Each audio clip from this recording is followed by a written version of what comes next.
Welcome to another edition of Philly Youth Vote Takes Over Studio C70. My name is Justin Viller with the Committee of 70 here in Philadelphia, and I'm here with Central High School students in Mr. Tom Quinn's class, and we are interviewing Wanda Logan, a candidate for the Pennsylvania State House District 190. So thank you very much for joining us here on Facebook, and I will turn it over to Mr. Quinn.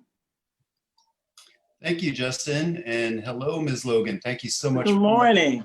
Good morning. Thank you for joining us. My students are really excited to interview you, and this is my social science class, so we're going to turn it over to them real quick. Would you like to introduce yourself a little bit before they get started with questions? Oh, well, I don't know exactly what to say. I've been running for office for, I would say 8 to 10 years now. In West Philadelphia. I was born in Philadelphia. I've traveled the world. I went to college in Utah. I helped develop CareerLink. So a lot of their parents may know me from different programs that they probably have been involved in the past. I've had an employment agency for about 20 years. I'm definitely employment driven and truly believe that, the best way to stop violence and a bullet is to get a man or any person a great job with a great salary. In the past, I've always pushed for 15 plus. I think that Philadelphia has been behind. But I'm going to let your classroom ask me questions and we'll go from there. Okay, that's great. So we're going to start off with Jai with the first question. Yes, hi.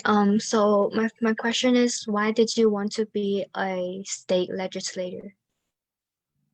In the beginning, because I'm familiar with West Philadelphia, West Philadelphia is like the weakest link in Philadelphia, meaning if you don't want something in another neighborhood, usually they try to dump it in West Philadelphia. A lot of activity goes on in West Philadelphia, and no one seems to want to stand up to want to make a difference, or when they do, they get caught up in the system. So I wanted to make a difference. I mean, I'm quite sure there are others that want to make a difference, but I saw that without having a voice, without being a part of, and with my past, helping people with employment opportunities, that was like my key on trying to make a difference. So it's been a struggle, politically in West Philadelphia. Ms. Logan, I think we just lost you on mute here. So if you can find your mute button on your phone. Okay. There you go. You're right. Perfect. That to make a difference, you have to be a part of the system. You have to get in there and you have to speak your mind and you have to speak up. And that was the reason why. Thank you. Good morning. Good morning. Hi, the question I wanted to ask you today is, how will you advance the efforts made by the Black Lives Matter movement? Okay. I really don't know. I have voiced my opinion strongly in the past. To be honest with you, I have a book coming out in the end of this month called The Illusion of Voting. And it doesn't necessarily mean, exactly what it said, but as Blacks, we've been here many times before trying to make our footprint and become equal. And it's been like a lifetime struggle. So right now, what I see is, I see a lot of other people representing us when it should be us out there on the forefront. There's a lot of money that's out there that has been coming to Black Lives Matter since the George Floyd situation, but we haven't had leadership to direct things in the right direction where it's going to make a difference for us. Because right now, I honestly feel as though is the opportunity of a lifetime for Blacks to make a difference. I mean, it's like a slither, a door that just opened up. You know, if we're going to make our footprint, our mark, now is the time, because we have the universe. Everybody's listening. Everybody wants things, well, not, but for the most part, people want to make a difference here. And if we don't get out there and, you know, because your generation is the upcoming generation, I need for y'all to, you know, get your books together, get knowledge, go out there, make a stand. But there's so much that has held us back. And we just need good leadership, good voices, people making good decisions.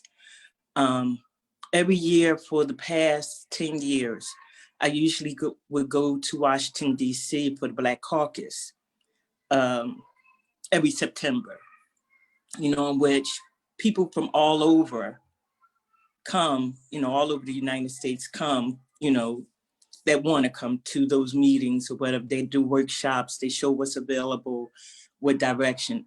I don't believe that this year will be a good year because our hearts are so heavy with the burden of Trump, you know, and everything else that has happened this year. But it's a good asset.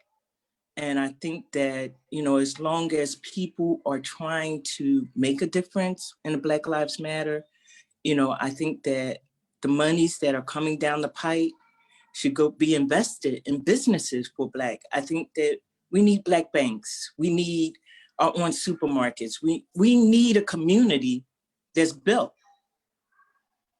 And we need voices to say that.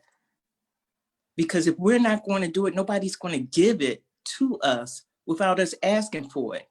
And right now, nobody's asking for how or can we help you? We haven't heard any answers or anybody say, well, this is what we want. So that's where I stand on the Black Lives Matter. I'm hoping, I'm praying that the footprints become permanent and not washed away by the ocean. So did I answer your question?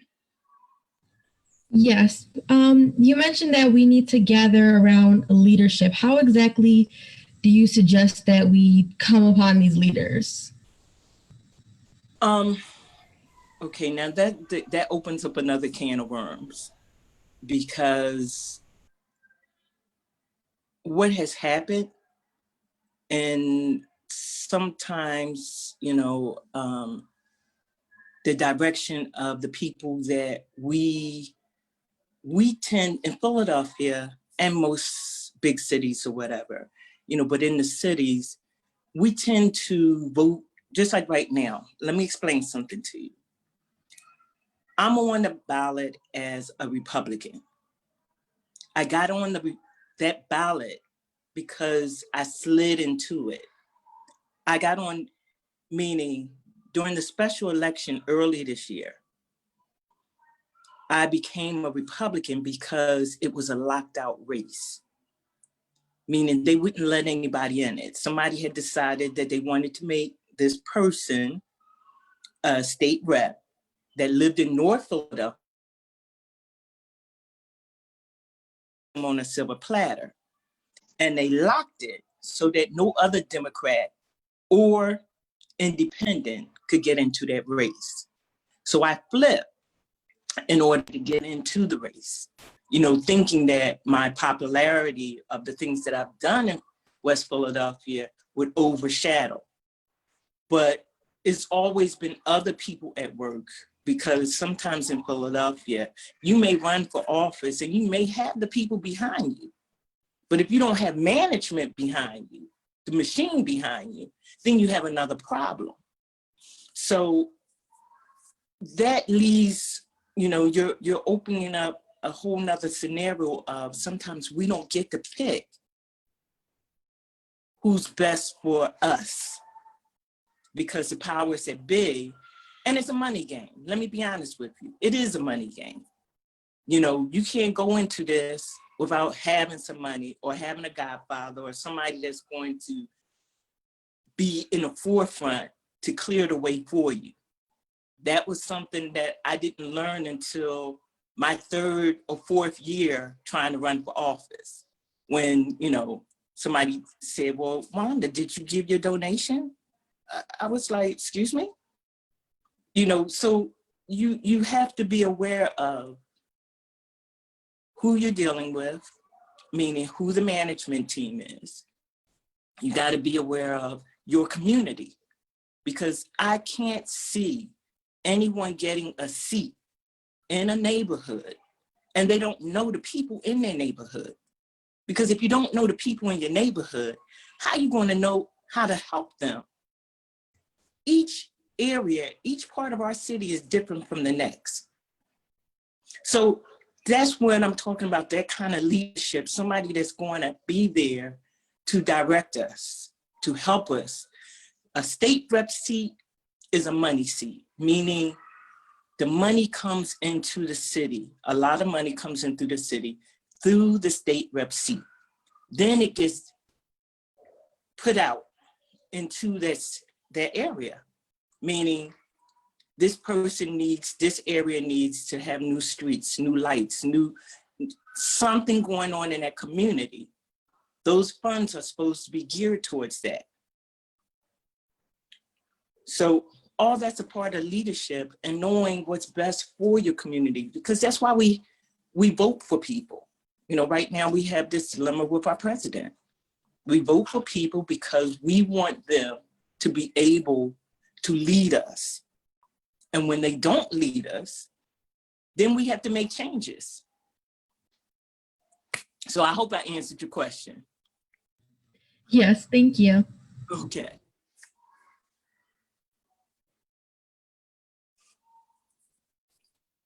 Larson, you ready to go?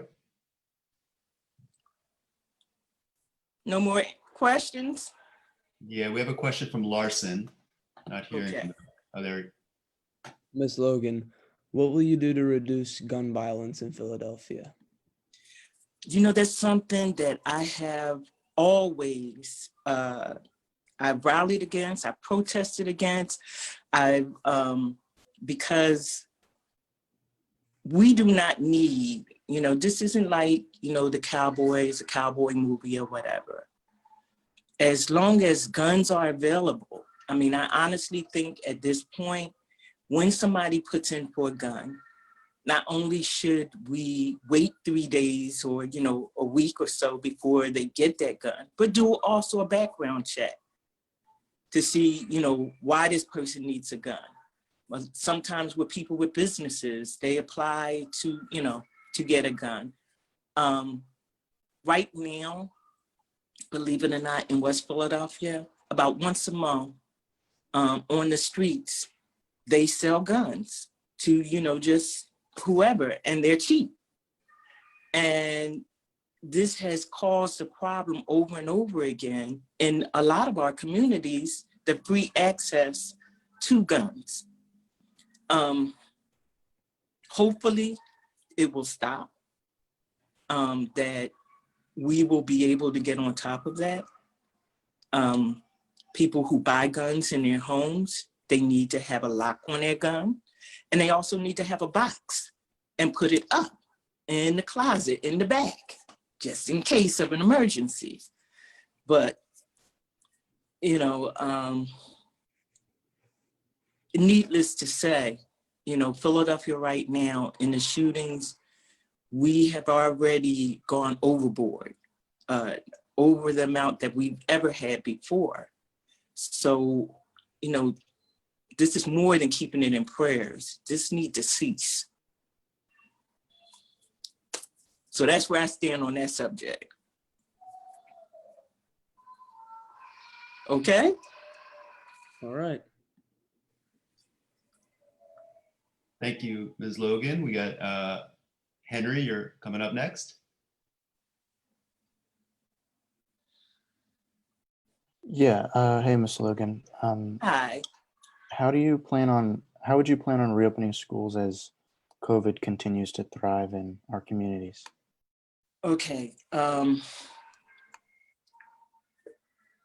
In your part of town and in my part of town, there is a big difference, okay?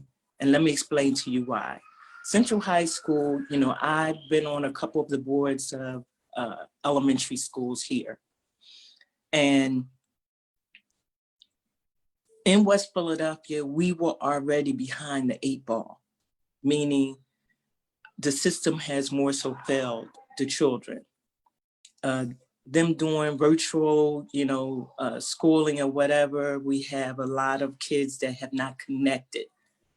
And they need the human touch, meaning I've also, written in my book, on that subject of, right now, we can't tell what's going on in a child's home or his life or because a teacher or someone is not being able to identify that child has a problem.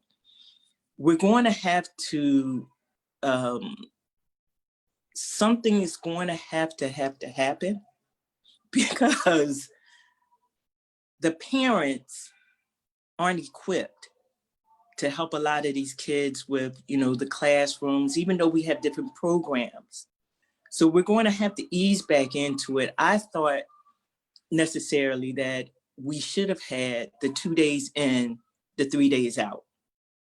We should have had basically 15 kids in the classroom, spread it out. A teacher that wants to be there and wants to teach them and just rotate.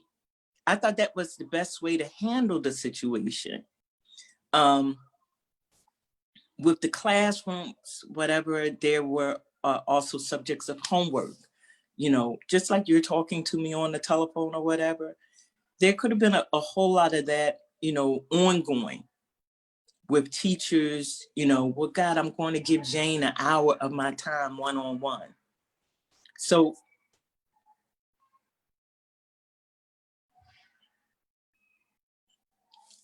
did I lose you?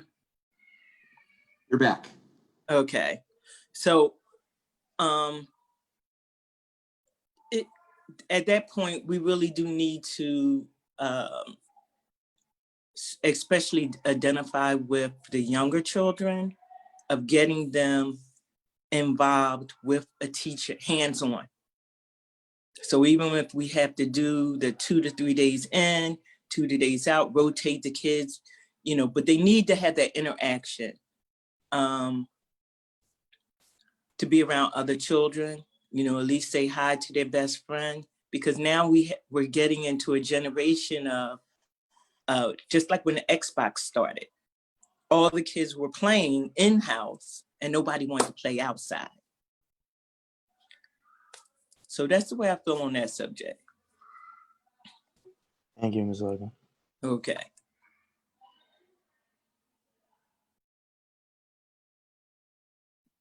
Hi, Miss Logan. Hi. So my question is, what do you? Okay, I don't see you. I still see the gentleman. Am I supposed to see you or you? And if you speak louder, it'll probably pick up your screen. Okay. Okay. So my question is, what do you plan to do about climate change? Climate change. Long time subject. I think that has a lot to do with our pollution, the things that we have going up in the air. Believe it or not, I actually think the shutdown for a little while has sort of helped the situation. We have diluted our world, meaning, we have our trash, we have our garbage, we have, I go fishing. Okay, so, sometimes I know what's in that water. Some waters that you don't want to swim in. Each time, it evaporates up into the air. What goes on, planes going up in the air. We have changed the world in the climate control. We just have to do better with, where we lay our garbage, our cars. We changed the system. So for climate to go back to what it once was, getting back to nature, that's something that we as a people have to work on also. Did I answer your question, or did you want me to get more detail? Yes, thank you. Okay. Hello, Ms. Logan. Hi. My question for you is, Philadelphia is currently the poorest major city in the United States, and we have a huge homeless population, and I was wondering how you would support this large group of people. Okay. Let me explain something to you, and hopefully you'll be able to pick up my book in a couple of weeks. Philadelphia, on paper, is one of the poorest cities. A lot of money comes into Philadelphia. When we are that way because they want us to be that way. Our homelessness is done purposely. With gentrification, a lot of things that are going on in our city, okay, and our homelessness actually has more than tripled. There's no reason for it, to be honest with you, because at one time we were able to take care of our own people. We have a lot of homeless people who don't want to be helped. We have a lot of mental illness in Philadelphia right now. Our drug problem is like overwrought. There were monies that came into the city to handle a lot of situations that we are dealing with. I think that a lot of money just disappeared for the different programs and different functions. And so that is something that I'm hoping.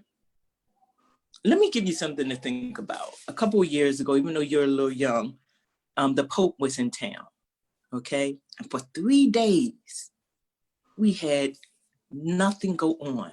You didn't see a homeless body. You didn't see a gunshot.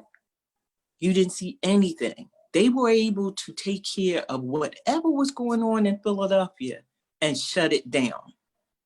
So I have a big philosophy, but it's my opinion that the things that go on in Philadelphia can easily be taken care of and changed if the powers that be wanted to do so.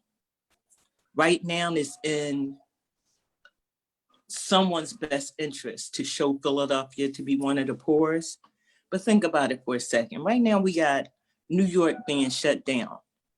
A lot of those people are moving here to Philadelphia. They're buying up houses. They're moving into those very expensive townhouses, those apartments. Philadelphia isn't as poor as you think. Okay? Thank you. I completely agree with what you said.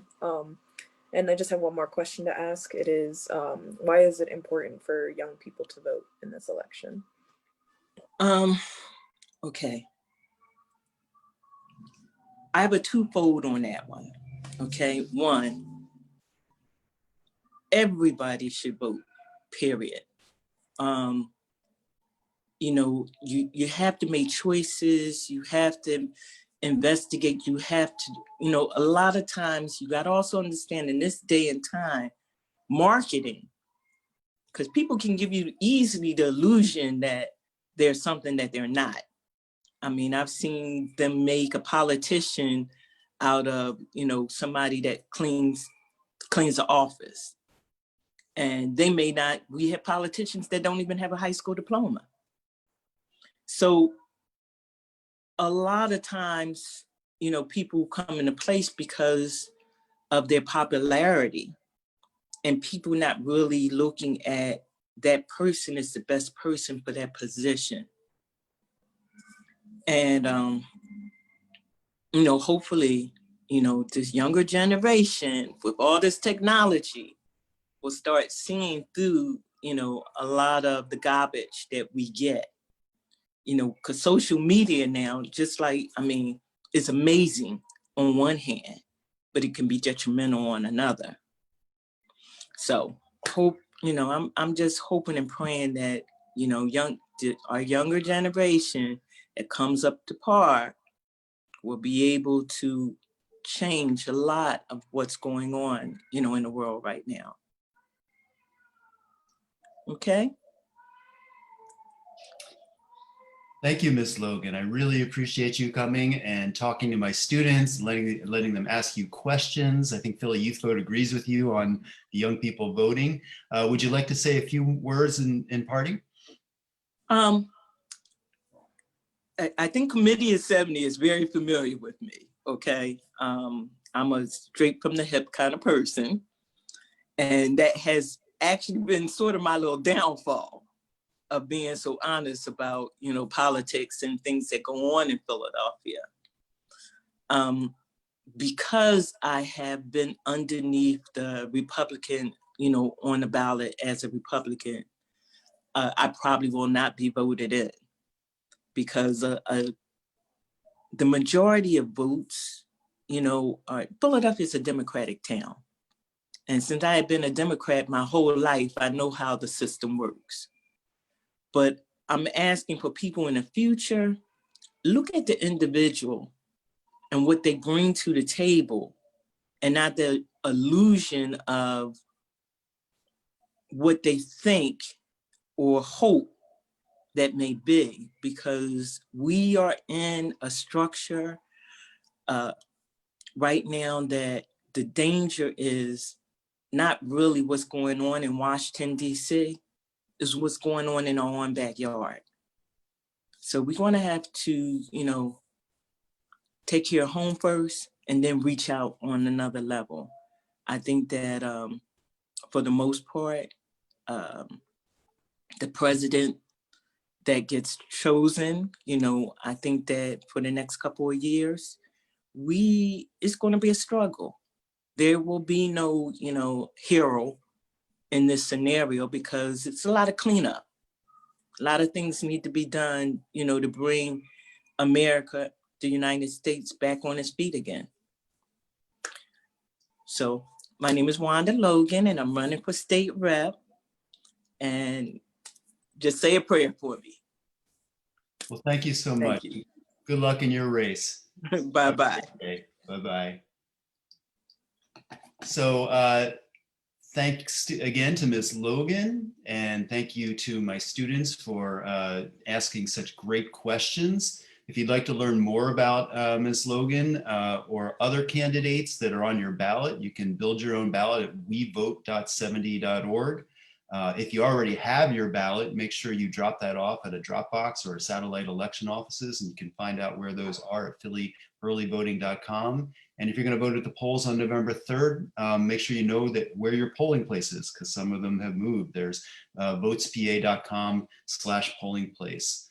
And if you want to get involved with getting more young people out to vote or anyone out to vote, please join up with Philly Youth Vote, Vote That John, or My School Votes.